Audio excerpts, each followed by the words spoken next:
У представителей национально-культурных обществ Севастополя есть традиция встречать Старый Новый год вместе. Они готовят угощения, надевают национальные костюмы, поют и танцуют.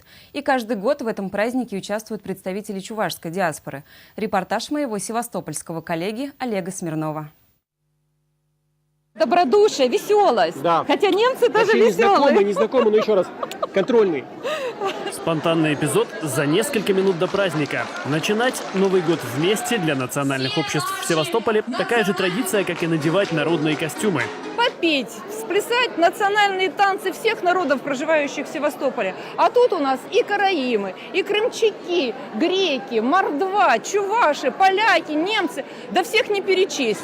Нет здесь места политическим противоречиям. Даже с народными танцами так. Начинает исполнять одна национальная община, и тут же присоединяются все желающие.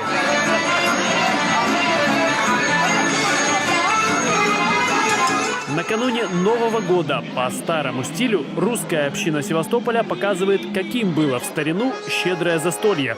На праздничном столе непременный пирог, его украсили сценами зимней жизни, русская тройка, сани с подарками и карусель. И все это не просто декорации, а съедобная часть угощения.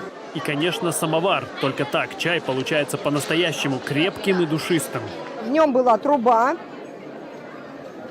Сюда засыпался, вот здесь, засыпался уголь, дровишки, шишки зачастую, нагревали.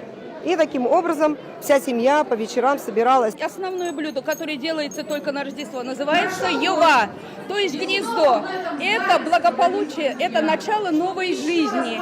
Внутри теста складывается кусочек меда или карамели и выпекается. Оно может быть круглое, может быть немножко в виде цветочка. Вино, угощение и пожелание счастья. Грузинское общество на празднике знакомится своим традиционным новогодним украшением – елкой чичилаки. Это обязательный атрибут. Приносит богатство, уют. А в чем-то национальные традиции очень похожи. Без переводчика понятно. Это колядки. Исполняют их севастопольские молдаване, но вскоре в праздничное действие уже оказываются вовлечены все. 193 народа проживает на территории Российской Федерации. 103 народа проживает в городе Севастополе.